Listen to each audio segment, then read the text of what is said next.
And we end up with the result which we all predicted. Pakistan get whitewashed for the sixth consecutive time in Australia. We lose our 16th consecutive test.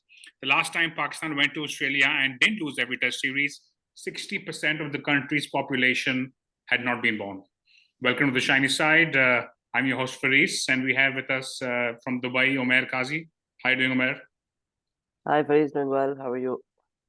Yeah, I normally start the show by asking you your sentiment on what's happening, but today I want to start sharing my sentiment, right? So, as Sure. somebody who hasn't actually watched every single ball in the series, it seemed like every single day by the time I would tune in, Australia would seem like they were on top. But there'd be a lot of talk about how Pakistan was really in it early in the day. And it seems like on the one hand, it seems like Pakistan's done really well. It seems like Pakistan has, like they've been doing well. They've been in it every single day. But at the end of every day, the Aussies were on top. So part of me, as somebody who's followed a bunch of series closely, right? I'm thinking, am I in the okay? Pakistan did really well. We ran Australia closer than anyone has, or am I? You know what? Another series lost, and these ifs and buts, etc., which we keep talking about, nobody will remember them 6 months from now. Where do you sit on that? Because as you can see clearly, I'm not as positive as I normally am after these things. Yeah, you see, the thing is, we lost the first test by 300 runs or so. We lost the second test by 80 runs. We lost the third test by 8 wickets. These are big wins, big losses for Pakistan, but Yeah. big wins. So, as you say, there's a lot of talk about how well Pakistan played, how they made it tough for Australia. Sure, they did. But I think so. There've been glimpses of some good captaincy, glimpses of some really good wickets taken out of traps set by Shan Masood and the bowlers. Some very good execution of certain skills and some great individual performances, be it Aamer Jamal, Abdullah Shafiq in the first test. And then, but then you were dropping catches, you're collapsing, your bowling was being hit. So, yeah, I mean, it's a mixed bag. It's a mixed bag. I want to pick on the word you use, glimpses, right? Now, this is the kind of word when Pakistan will play a UAE or an Ireland, right? We were like, you know what, they were good in glimpses, but they weren't good enough to do it over 100 overs. Sadly, Yeah, it's almost like that, right? it At is. times, we were good enough. We owned certain hours or sessions even, but this is a test match. You need to have enough of those Yeah, glimpses of sustained, yeah, it's not about how many great hours you have, but what does your worst hour look like? And we had those absolutely. worst hours like every single game, essentially. Yeah. I mean, this third test, it was that one Hazelwood over on the third day, which just finished the test Yeah. match. I mean, that Yeah. was it. We went from what, 67, I don't know, 50 odd for two to ending the day on 67 for seven. It's, Yeah. you're not coming back from that. Yeah, so I guess quickly, let me do the 55-second summary. So Pakistan batted first. We were 47 for 4 and 96 for 5, where we had Rizwan once again scoring 88, Aamer Jamal playing the inning of his life, 82. We finished at 311, which looked like a great effort then. Australia in reply were 289 for 5, but lost the last 5 wickets for 10 runs. And they were 299 all out. We took a lead in Australia for the second time this century, for the first time in 14 years. And then, like you mentioned, we were 67 for 4 in response, leading by about 75.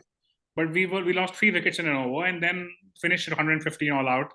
The Aussies had a 130 target that was never going to challenge them, and they won it with 8 overs to spare. So, um, where do we start? I guess the first question. I want to get into this now. So we have to talk about the Rizwan and Sarfaraz question. Rizwan has ended up as the highest scorer in the series.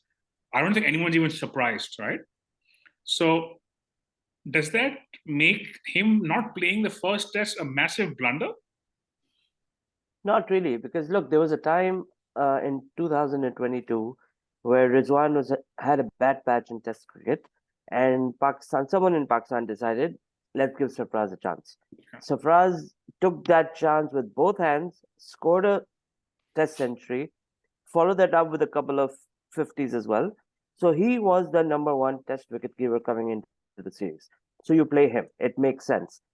Now, throughout these 6 or 7 test matches that Sarfraz has played continuously for Pakistan, his wicket keeping has been quite average, actually, even below average. He's dropped Yeah. a lot of catches, he's missed some stumpings, he's been quite poor. So, a lot of calls started for Rizwan being the better keeper to come back into the team, irrespective of batting form or whatever. So, finally, when Sarfraz lost the batting form, which he did in the side game in Australia and the first test, and then again dropped catches in missed stumpings in the first game, it's easy for him to come back. But I don't think Rizwan was the right choice to start. It was right to start with Sarfaraz because there was some history leading up to that. Okay.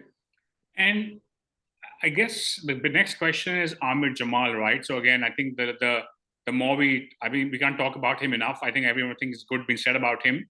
Do you feel like he'll be somebody we'll remember as the guy who did well once in Australia, or do you see him being someone perhaps in different formats as well, appearing for Pakistan over the next few years?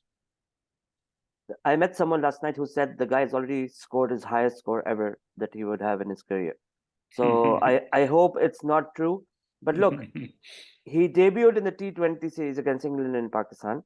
He defended a very good last he bowled over, the last right? over against Moeen Ali. So in his debut game, and he defended that 12-13 runs that England needed to win. So that shows signs of him doing well in white ball cricket. He's had a great start to his Test career. He's taken wickets. He's scored runs. He has shown that he can be a true all-rounder for Pakistan. That one they've been looking for. He's already done way more than Fahim Ashraf has in his 5 years that he's been playing for Pakistan. So I see a good future for Aamer Jamal, not only in red ball but in white ball cricket as well. I don't know how effective he will be with the ball on subcontinent pitches because he's not got a lot of pace, right? It's more good length bowling, back of a length, swing seam. But I see a good future. He will play a long time for Pakistan. Yeah, I'm not sure if he's in the squad for New Zealand for the T20s. I'm not sure if he is, but I'd be curious to check. I would like to, and I also want to see if he's even in the PSL. Like that's the thing, right? He's so out of the box that I'm not even sure if he's in the PSL this season or not. But I imagine even if it's not, I imagine he could be a supplementary pick for somebody now. No, I'm sure PSL is playing. Let me check. I think he's in the New Zealand squad. I'm checking right now as we speak. Yeah. So he should be there. I guess that's Aamer Jamal. I guess going back to this game specifically. So we've been talking about how Babar Azam's been getting out to these good length, short of a length balls outside. He's in? Aamer Jamal is in the okay, great. So interesting to see if that plays out. Talking about Babar Azam, again, I think starting on day one, I think Pat Cummins again showed what a brilliant bowler he is. We spoke about him at length in the last game.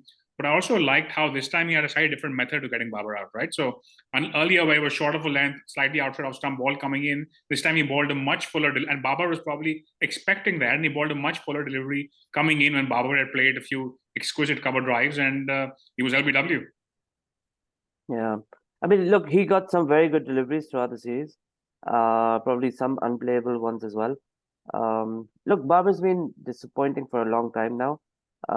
When I say long time, it is, let's say, in T20 since the Asia Cup and the World Cup in 2022, the ODI World Cup and the Test matches throughout 2023. So after being the best batsman in the world for good 5-6 years, he's allowed to have a season of form, and he's going through that. Maybe he needs a break. Yes, he was set up well. Yes, he got good deliveries, but he was getting starts in every innings in this series. He got to 20s, 30s, played 50, 60 balls. After that, you should be going on. It's criminal not to go on and build on that start you've got. But look, I think he needs a break. I wish he would have taken a break from this T20 series against New Zealand. But he'll play this, he'll go into the PSL. So I don't think he'll be getting much of a break, but I hope he finds his form back soon, I mean, in PSL, he's the captain of Zalmi. He'll play alongside guys like Harris and Saim as well, unless that's changed now. But I think excited to see. I feel like maybe that might be what he takes for him to come into his own.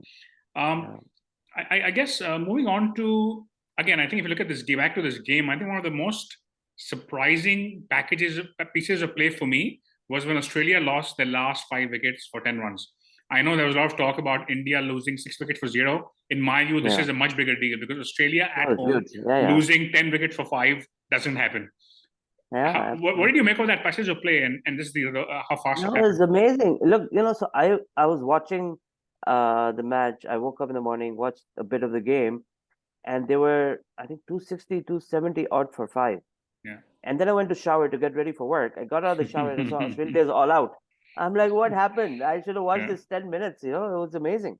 So I mean, again, Aamer Jamal at the forefront.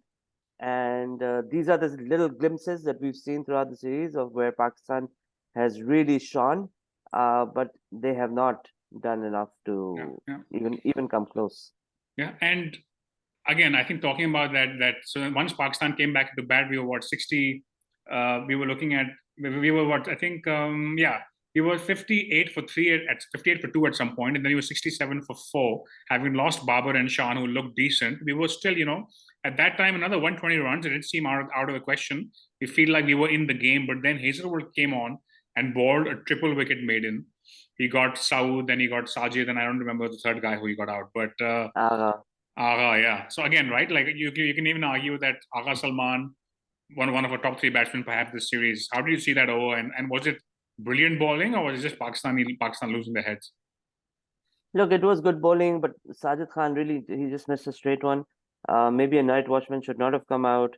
I think that also messed with Agha Salman's head, Yeah. and yeah, a mixture of things. But yeah, I mean, we lost the game in those three balls. Yeah, I mean, I think it was done then, right? It was done. Like, it was only going to take a miracle, and that's what I mean when I said, right, like this morning, for a change, I normally come into the show super excited, but today I was like, another series, another what, six consecutive whitewash, etc. But anyway, I guess we have to take a slight step back and see how would you rate Shan's captaincy, right? So that we've definitely seen glimpses, which is the word of the day. We've definitely seen glimpses where he's got that tactical thing right and earned a wicket of sorts. I think the tactics in the field are a big part of captaincy. That's not the only aspect of captaincy. What's your take on Shan, the captain, so far? No, I think he had a good debut series as captain.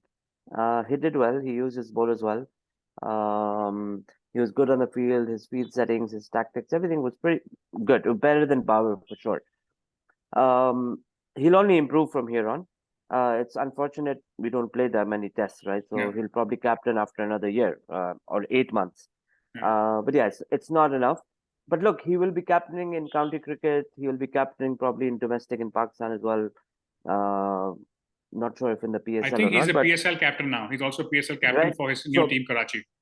Yeah, so PSL he'll be captaining, then UK county season he'll be captaining, then come back and captain for Pakistan. So he'll definitely improve. He's a good captain for the Pakistan test team for sure. And that's the other thing, right? Like, you don't know, the next test series is 6-7 months away. Likely the government will change and the board will change. So who knows who will be captain, right? That's the reality of it, regardless of how well he did. But I think the other aspect, I have a question for you on Shan's captaincy is, right? I know he scored a couple of pretty 60s, but I think he's finished with an average of 30 or so in the series, right? Now, the reality is that while Babar has been having a bad time recently, I think as captain, Babar was averaging 50 plus in all formats. I'm not sure about T20, but in the other two, right? So you lead by what you do on the field, sure, but that's also another aspect of captaincy, right? Where a captain is out there scoring consistently. Shan will probably always struggle to be that guy. So how do you see that affecting his captaincy, assuming he continues on? Look, I don't think it will affect him personally. The kind of person he is and the way he's been talking about things and going about things, his batting form will not worry him on the field as a captain. What really matters is how other people perceive him to be, because and the if chatter other people around it, perceive exactly right, so the media will be talking about his batting failures. If his fellow players start thinking that, oh, he's not contributing with the bat, why is he captain, then that will have a rippling effect and could take a toll on him. But himself, personally, I think he's a pretty strong character, so I don't think the batting form will affect him at all. He just needs to shut out these external voices.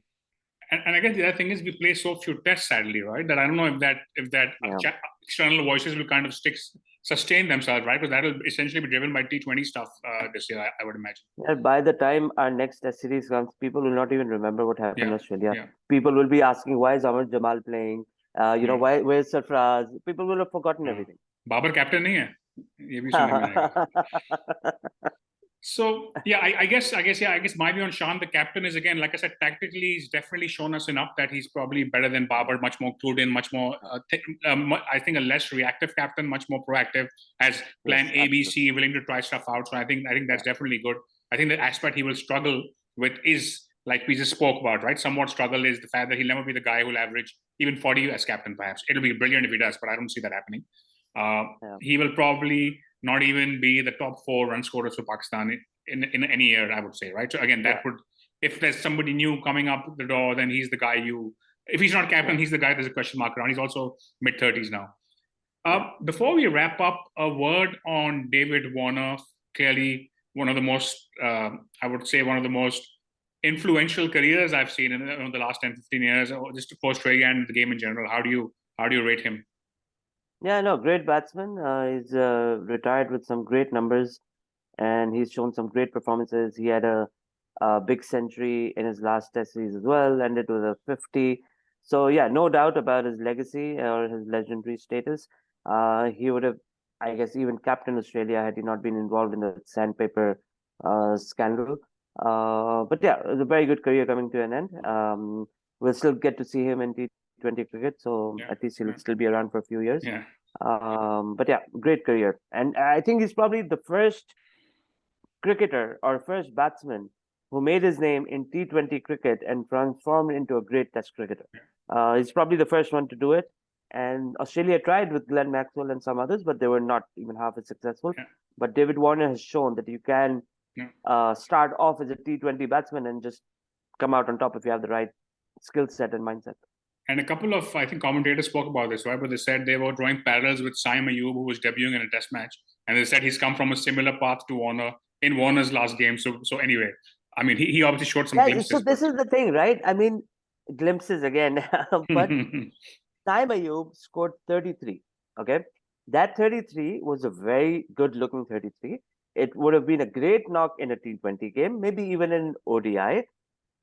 I find it bizarre that there's so many people, even people like Michael Vaughan, who are taking this 33 and calling him into a future star. I mean, you call someone a future star if he makes a debut 100 or a good Yeah, solid 70 or yeah, 80, not a 33. yeah. So, You throw in and any so of the much talk.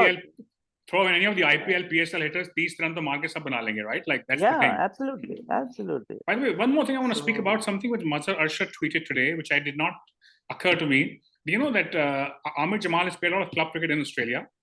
yeah. And in the last 15 years, Pakistan has had no A tours to South Africa, Australia. And it's not a coincidence. Those are two sides where we've never won a Test series. If you look at the Indian side in who beat Australia 4 years ago, where they had lost of them, most of the key players and all the backup guys came in, every single one of them almost had been to Australia more than once on these A Yeah. tours. So Yeah. clearly, while we have a big history of struggling in Australia, but the way to fix this is to bridge the skill gap and the conditions gap by making people tour there. And by not sending an A tour to the last 15 years, you can't even blame Seji Zaka Ashraf or anybody X only. But it's like clearly no one's done this. Yeah. Yeah. I mean, we struggle, right? I mean, it's our board, to be honest. We don't plan. We're not half as organized as the other cricket boards. India sends their under-19 teams, sends their A teams regularly to England, to South Africa, to Australia, to many other places. Yeah. And we don't. That's how players develop. Yeah. The more they play in these conditions, the better they get. Pakistan doesn't have that, sadly. Yeah. Well, I think that's that for the series. I guess this is the outcome we predicted, 3-0. I guess some glimpses, which seems to be the word of the show today, but nothing more than that. But thank you for being on the show, Aamer. By the way, Thank those you, of you Faiz. watching, if you have a view on how the series went, did you think we surpassed all expectations or it went according to what we all thought? Please leave a comment. Like the video and subscribe to the channel, by the way, while you're at it. And we'll be back in a few days previewing the T20s that start on Friday against New Zealand. In the meantime, stay tuned to the shiny side.